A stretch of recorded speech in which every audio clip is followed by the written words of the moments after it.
नमस्कार, अमर उजाला.com देख रहे हैं आप। मैं हूं आपके साथ पल्लवी और इस वक्त हमारे साथ बहुत ही खास पैनल जुड़ा हुआ है। सबसे पहले उनसे आपको तारुफ कराए देते हैं, उसके बाद बताएंगे कि हम आज किस पर बातचीत करने वाले हैं। हमारे साथ जुड़े हुए हैं वीआईपी सर, फेमस कॉमेडियन, बहुत बहुत स्वागत है आपका। हमारे साथ जुड़े हुए हैं राजीव सर, फेमस कॉमेडियन, बहुत बहुत स्वागत है सर आपका। हमारे साथ जुड़े हुए हैं डिजिटल बाबा, बहुत बहुत स्वागत है महाराज जी आपका भी। हमारे साथ है पंछी जालूनवी जी, जो कि गीतकार हैं, बहुत बहुत स्वागत है आपका। आज हम बातचीत करने वाले हैं रणबीर अलाहाबादिया के उस बयान को लेकर, जिस बयान पर इस वक्त सब कुछ गर्म हो चुका है। सियासत गर्मा गई है, सोशल मीडिया पर लोग गर्मा गए हैं, लेकिन क्या वो मशहूर कॉमेडियन भी गर्मा गए हैं जो सालों से इस इंडस्ट्री में है, जो सालों से कॉमेडी को एक नायाब रूप दे रहे हैं, जो सालों से कॉमेडी में हाइजीन देखते हैं, क्या वो भी गर्मा गए हैं? आज इसी पर बातचीत करेंगे। हमारे साथ वीआईपी जी जुड़े हुए हैं। वीआईपी सर, सबसे पहले मैं आपका एक कमेंट जानना चाहूंगी रणबीर अलाहाबादिया के इस पूरे कंट्रोवर्शियल रिमार्क। देखिए, पहली बात तो आज पूरे सोशल मीडिया में एक ही बात हो रही है रणवीर के बारे में। ठीक है, बहुत उन्होंने गलत किया, हम सब टारगेट कर रहे हैं उन्हें, और करना भी चाहिए, उन्होंने गलत किया है। बट मेरा एक मानना ये भी है कि एक समझो, मैं आपके इस चैनल के माध्यम से मेरे मुंह से कोई गाली निकल जाए, कुछ भी हो जाए, तो आपके पास एक प्रबंध है कि आप एडिट कर सकते हो मेरे इस गाली को। तो ये अब शो जो समय के शो में इन्होंने किया, तो क्या उनकी टीम ने ये देखा नहीं इसका ये समाज के पास ये गलत जाएगा? ठीक है, मैंने वो शो देखा है। उस महफिल में कई बार जब मिलते गाली गलौज होता है, वो समय शो के साथ में इसका समय खराब हो गया है रणवीर का। तो इतना अच्छा टैलेंट है, इतना मतलब उनके सारे पॉडकास्ट मैंने देखे, अच्छी बात की है, अच्छे हम फैन है उनकी, मेरी पूरी फैमिली उनकी फैन है। बट कभी कभी कहते हैं कि कुछ इंसान से गलती हो जाती है तो हमें सारी अच्छाई भूल जानी चाहिए। ठीक, उसे मौका देना चाहिए। हमने सुबह से लेकर शाम तक उनको इतना ट्रोल किया है, लोगों ने इतना ट्रोल किया है, उनको समझ में भी आ गया है कि ये गलत हुआ है और उन्हें माफ़ी भी मांगी है। बट मेरा ऐसा मानना है कि एडिट नाम की कोई चीज़ होती है। आप हमारे टाइम पे देखो, राजू निगम जब स्क्रिप्ट लिखते थे, चैनल बैठता था हमारे साथ कि भाई ये कट करो, कुत्ता वर्ड यूज नहीं करते थे हम, तू तड़ाक ये वर्ड नहीं यूज कर सकते हम लोग। पर उस समय बहुत अच्छा साफ सुथरी होती थी, लोगों ने पसंद किया। आज तक हम जिंदा है, लोग हमें बुला रहे काम पर। बट एक मैं आपके चैनल के माध्यम से कहना चाहूंगा कि कुछ लोगों की वजह से लोग आज हम पर क्वेश्चन करते। जब मैं शो पे जाता हूँ तो सर डबल मीनिंग मत करना, सर ऐसे मत करना, ये मत करना, तो हमें भी टारगेट किया जाता है। तो मेरा मानना यही है कि आपको, ठीक है, आप यूट्यूब पे कर रहे हो, वो आपका लुकआउट है, आपको डबल मीनिंग करना, लेकिन आप माता पिता को बीच में मत लेकर आइए प्लीज, ये बहुत रिक्वेस्ट है। क्योंकि माता पिता एक बहुत बड़ा दर्जा होता है, उन्होंने आपको जन्म दिया है। उस तरह से आप पूरे मतलब इस समाज के सामने आप सोचो, आपके माता पिता जब ये सोच रहे, ये आपका वीडियो देख रहा होगा और क्या उनके मन में क्या चला होगा कि मेरे बच्चे ने क्या बोल दिया। ठीक है, मैं बोलता हूँ कि वो महफिल जो होती है ना, वहाँ पे बड़े बड़े एक्टर भी गए, वहाँ पर उनके मुंह से भी गालियाँ बड़ी बड़ी निकली है। पर वो माहौल ऐसा है। पर इनको एडिट करना चाहिए था, क्योंकि अब समय के साथ में इनका समय तो खराब हो ही गया, अभी क्या कहें अब। जी बिल्कुल। राजीव सर हमारे साथ है। सर, अब एक बहुत खास बात मैं आपसे जानना चाहूंगी, क्या कॉमेडी का मतलब अब फूहड़ता हो गया है? जिस तरीके से यूट्यूब कंटेंट क्रिएटर्स आगे बढ़ रहे हैं, मिलियंस में उनके फॉलोअर्स हैं, लोग उन्हें उसी तरीके से देख रहे हैं जैसा वो परोस रहे हैं, क्या अब ऐसा लग रहा है कि व्यूअर्स की जो मेंटालिटी है उसे चेंज कर दिया गया है कुछ हद तक, और या फिर चेंज करने की कोशिश की जा रही है, और ये किस हद तक सही है?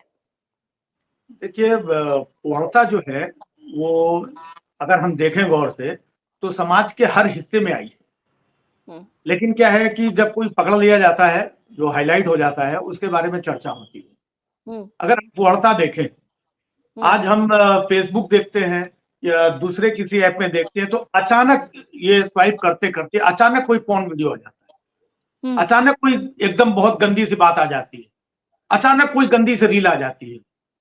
तो वहां पे एग्जिस्ट कर रहा है ये। वो कौन लोग हैं जो फोड़ता कर रहे हैं, उनके बारे में कोई जानता भी नहीं है, ना उनका नाम चर्चा में है, ना उनसे कोई परिचित है। दूसरी बात, जैसे फुहड़ता है कॉमेडी के क्षेत्र में, ऐसे ही फुहड़ता के साथ साथ नफरत भी एक चीज परोसी जा रही है चारों तरफ।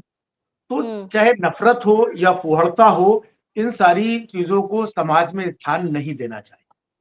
लेकिन एक तरफ कुछ फूहड़ चीजों को हम अप्रिशिएट करते हैं, कुछ नफरत वाली बातों को हम अप्रिशिएट करते हैं, उन्हें बढ़ावा देते हैं, उन्हें मंच देते हैं। और जब कोई बहुत बड़ी बात ऐसी है, आज तो ये इसने एक ऐसी बात बोल दी जो ब्लास्ट हो गई, तो जब मामला ब्लास्ट हो जाता है तब वो एक व्यक्ति सामने पकड़ा जाता है। लेकिन ये समाज दूषित हो चुका है, मानसिकता दूषित हो चुकी है, तो इसको चेंज करना ये बहुत जरूरी है। बात सिर्फ ये कॉमेडियंस की नहीं है, कुछ कवियों को देखा है, इतने अश्लील जो को चुटकुले सुनाते हैं, नफरत परोसते हैं। कहीं कोई किसी के बच्चे को, तैमूर को, किसी की शादी को, किसी की पत्नी को टारगेट किया जाता है, तो वो भी तो समाज को कहीं ना कहीं प्रभावित कर रहे हैं ना। बिल्कुल बिल्कुल। लेकिन लोग एक छोटी सी अपनी ख्याति के लिए, आजकल सोशल मीडिया में आप कुछ भी बोल दें तो एक छोटी सी ख्याति के लिए, क्योंकि फिर वो चीज वायरल हो जाती है, वहां से उनका नाम चर्चा में आ जाता है। आज भी हम लोग इतनी मजबूती से 30 सालों से काम कर रहे हैं, आज भी हम लोग मार्केट में प्रासंगिक हैं, हमें बुलाया जाता है। और हर समाज में हम कॉर्पोरेट शोज भी करते हैं, हम पब्लिक शोज भी करते हैं, हम मैरिज के शोज भी करते हैं, हम टिकट शोज भी करते हैं, हमें कहीं से कहीं कोई शिकायत नहीं मिलती है। लेकिन मैं इन लोगों को कहना चाहूंगा कि इन्हें बहुत सारे लोग मौका देते हैं आगे आने का, उन लोगों पर भी नजर रखनी बहुत जरूरी है। अगर कहा जाए कि ये तो चलो एक टिप्पणी हो गई, लेकिन समय रैना का अगर शो देखें, पिछली बार भी राखी सावंत आई थी और दूसरे एपिसोड, तो बहुत सारी बातें ऐसी हुई हैं। लेकिन उनको क्या किया जा रहा है, समय रैना को उनको सम्मानित किया जा रहा है। रणवीर अलाहाबादिया को एक बड़े मंच पे हमारे देश के प्रधानमंत्री ने सम्मानित किया। तो ऐसे लोगों की जिम्मेदारी बन जाती है कि सोशल मीडिया में, समाज में हम जब आए तो हम बहुत संभल करके आए। बिल्कुल। आज समय रैना को मैंने अभी पिछले कुछ समय पहले एक शो किया था सोनी टीवी पे, तो मैं परेशान हो गया। एक एक लाइन, एक एक जोक पे, एक एक वर्ड पे चैनल के लोग बैठे रहते थे। ये गड्ढा शब्द आप नहीं बोल सकते हैं, ये नहीं बोल सकते हैं, ये इनके बारे में नहीं बोल, अच्छे अच्छे जोक्स को वो काट देते थे। आज वही सोनी चैनल ऐसे समय रैना को बच्चन साहब के सामने बैठा रहा है, बच्चन साहब अपने हाथ से उसको पानी पिला रहे हैं। तो जब ये मैसेज जाता है सोसाइटी में, तो बहुत सारे यूथ को ये भी लगता होगा कि समय रैना ये सब कर करके बच्चन साहब के सामने पहुंच गया, सोनी चैनल पे पहुंच गया, तो क्यों ना हम भी ऐसा कुछ करें, हम भी यही करें। बिल्कुल। हमारे साथ सुनील पाल सर जुड़े हुए हैं, फेमस कॉमेडियन। सुनील सर, बहुत बहुत स्वागत है आपका। और सर, आपने देखा ही होगा, अभी पढ़ा भी होगा आपने, उस वीडियो को भी देखा होगा जिस वीडियो पर अभी इस वक्त सब लोग गरमा गए हैं। आपका खुद का क्या ओपिनियन है इस वक्त? आप एक कमेंट में आपसे चाहती हूं, जब पहली बार आपने इस वीडियो को देखा, इस खबर को देखा, तो आपके दिमाग में सबसे पहले कौन सी चीज आई? बड़ा दुर्भाग्य है कि एक मजदूर बेचारा 12 घंटे काम करता है तो उसको 500-600 रुपए पगार मिलता है बड़े मुश्किल से एक दिन का, और यहाँ गंदी गंदी गालियां देके लोग लाखों रुपए कमा रहे हैं, समाज को बिगाड़ के लोग लाखों रुपए कमा रहे हैं, जंजिस को बिगाड़ के उनको बेचारों को गालियां दे दे के प्रोग्राम में उनको अपमानित कर करके पैसे कमा रहे हैं, माँ बाप की इंसल्ट करके पैसे कमा रहे हैं। ऐसे लोगों को मैं आतंकवादी समझता हूँ, आतंकवादी हैं ये लोग। इन लोगों को सजा होनी चाहिए 10-10 साल की, और करोड़ों का इनके ऊपर जुर्माना होना चाहिए, और जो इनको सपोर्ट कर चुके इनके लोग, जिनके साथ में इनके प्रोग्राम में आते हैं, उनको भी जेल होना चाहिए। मैं तो एआईबी के जमाने से इस सब चीज के खिलाफ हूँ, क्योंकि इनकी वजह से मेरा स्टैंड अप कॉमेडी बदनाम हो रहा है। पहली बात तो ये कलाकार नहीं है, ये स्टैंड अप कॉमेडियन भी नहीं है, ये आतंकवादी है, ये देश के दुश्मन है, ये इस देश के युवाओं को बिगाड़ रहे हैं। इनको सजा होनी चाहिए, और बहुत खतरनाक। और मैं तो केबीसी भी केस करने वाला हूँ। केबीसी में क्यों बुलाया गया था इन लोगों को? कौन है ये लोग? कौन से इतने इन्होंने झंडे गाड़ दिए थे?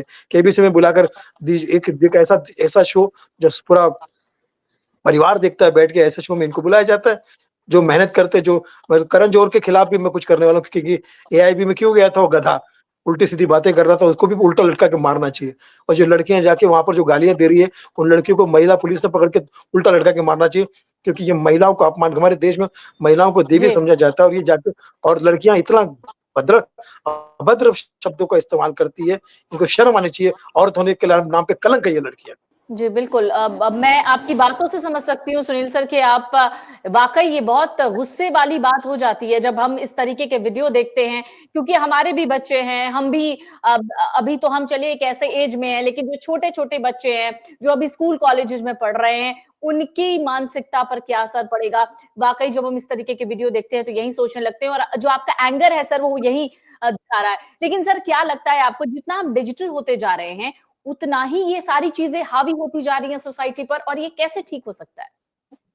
अरे लेकिन ये जो करते हैं इन लोगों को रोकना चाहिए ना, क्योंकि देखिए भाई ये तो कोई भी काम कर सकता है, ये तो कोई भी आदमी, कोई भी पागल आदमी स्टेज पे वीडियो बना के डाल सकता है, ऐसा कर सकता है गाली गलौज करके। ये कोई कोई कला है क्या? ये कोई कोई फ्रीडम ऑफ स्पीच का क्या मतलब है? फ्रीडम ऑफ स्पीच का मतलब रिस्पेक्टेड बातें करो आप, अच्छे बातों में फ्रीडम ऑफ स्पीच का मतलब आप किसी मुद्दे पर बात करो और उस पे ऐसा प्रभावशाली बात करो, that is called freedom of speech. गाली गलौज करना या फालतूगिरी करना या पॉर्नगिरी करना या सॉफ्ट कोठा खोल देना, ये कोई आपकी आजादी नहीं, ये कोई फ्रीडम ऑफ स्पीच नहीं, ये तो आतंकवाद है।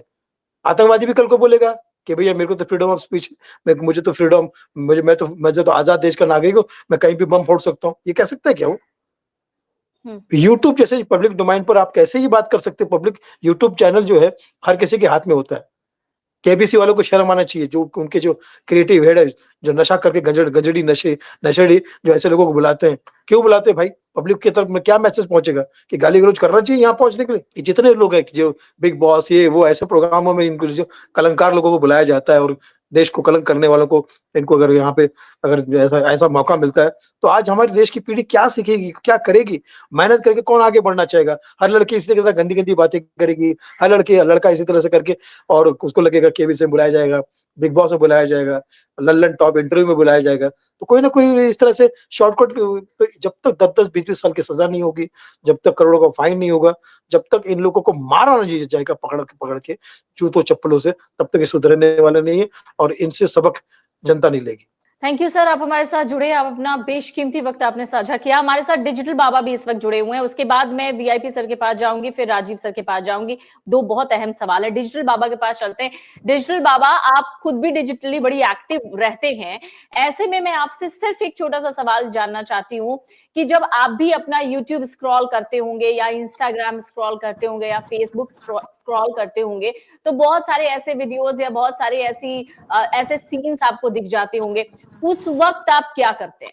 सबके सामने फोन ऑन करो, कुछ चीजें अपडेट करनी है, पोस्ट करनी है, मैसेज करना है, तो एक झिझक सा होता है कि जो चीजें हम नहीं देखते हैं उन चीजों का भी यहाँ पर हमें दिखाने का एक प्रोसेस है।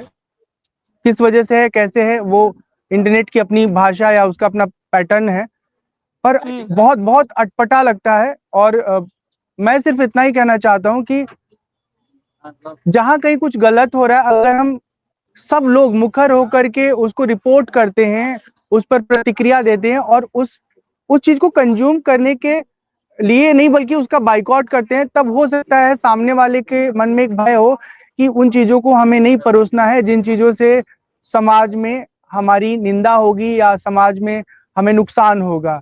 अब दिक्कत यह है कि सबको कुछ अलग करने की कोशिश में एक भूख है कि सीधे साधे पैटर्न में कुछ ऐसा डिफरेंट करने की कोशिश करो जिससे लोगों का ध्यान खींचे। बस ये ध्यान खींचने की वजह से ये जो एडिटर होते हैं, जो एपिसोड को डिजाइन करते हैं, वो लोग भी कई बार जानबूझ के उस तरह के मामले को थोड़ा सा जगह दे देते हैं ताकि उस एक छोटे से घटनाक्रम की वजह से वो पूरा जो एपिसोड है, पूरा जो सीरियल है, वो चर्चा में आ जाएगा। तो कई बार ये हमें लगता है स्ट्रैटेजिकल एक उद्देश्यपूर्ण ये एक उनकी नियति होती है अपनी तरफ ध्यान खींचने का। इस पर हमारे पास कस्टम तो नहीं है कि हम सबको रोक पाए, इतना अधिकार नहीं है दर्शक के पास, पर दर्शक के पास ये जरूर है कि वो अगर मुखर होकर प्रतिक्रिया दे और उनके कंटेंट को रिपोर्ट करे तो संभव है। पर रिपोर्ट करने की भी लिमिटेशन है। आप सोशल मीडिया पर रिपोर्ट कर सकते हैं, बहुत सारे ऐसे प्लेटफॉर्म पे जहाँ पे आपको रिपोर्ट का ऑप्शन नहीं है तो कुछ कर नहीं सकते।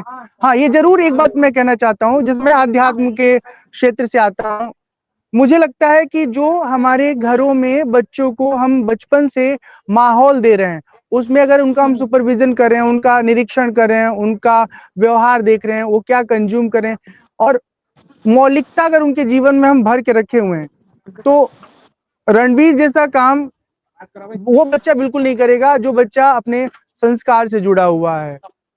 अपने फायदे के लिए अपने स्तर को गिरा करके कोई व्यक्ति ऊंचा उठाना चाहे खुद को, तो हो सकता है वो लौकिक धरातल पे बहुत बहुत नाम कमा ले, बहुत प्रसिद्ध हो जाए, पर जिसका मौलिक धरातल मजबूत है वो कभी ऐसा मतलब एक निकृष्ट कार्य नहीं करेगा। राजीव सर, अनुभव, राजीव सर अनुभव यानी एक्सपीरियंस और समय से पहले बहुत जल्दी एक पब्लिसिटी मिल जाना, सक्सेस मिल जाना, इन दोनों में बहुत फर्क होता है। अनुभव हमेशा परखता है चीजों को, अनुभव हमेशा जांचता है चीजों को, तब जाकर कुछ उससे बाहर आता है।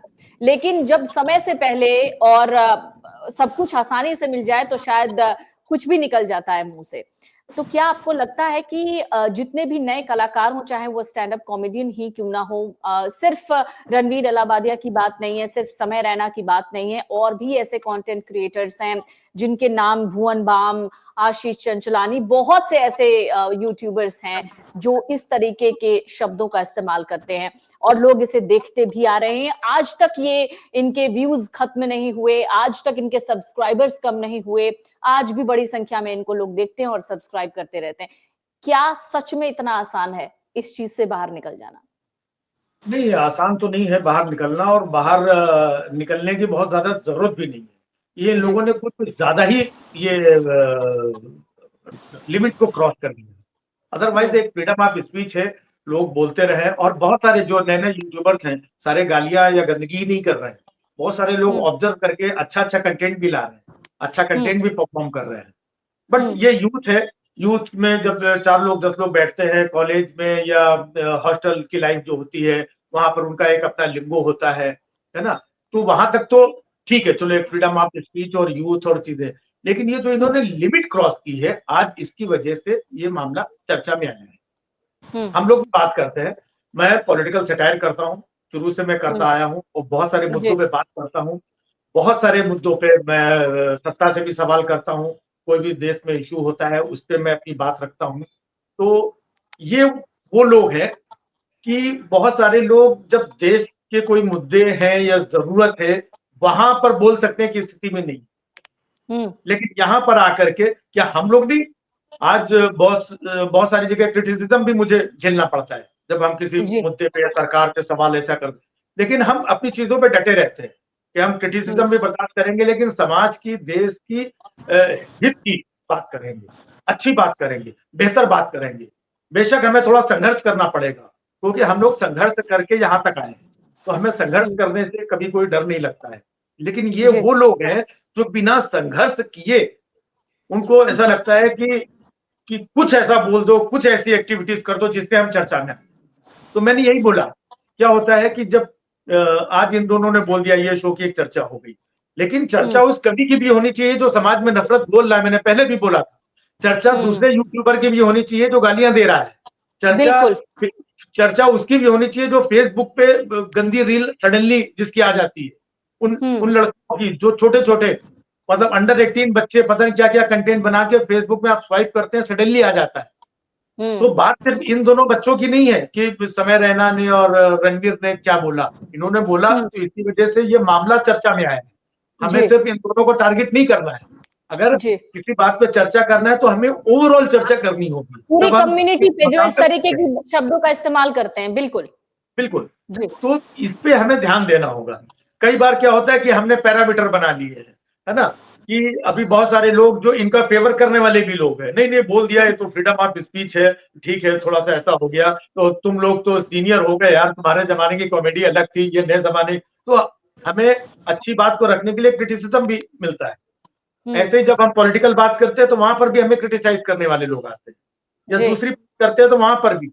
लेकिन ये लोग एक एक लाइन से, वन लाइनर से ये ओवरनाइट पॉपुलर हो जाते हैं, जो करोड़ों रुपए की पब्लिसिटी है। इनको मालूम है, ये मीडिया के लोग हैं, इनको दिन रात सोशल मीडिया और मार्केटिंग सारी चीजें पता है इनको।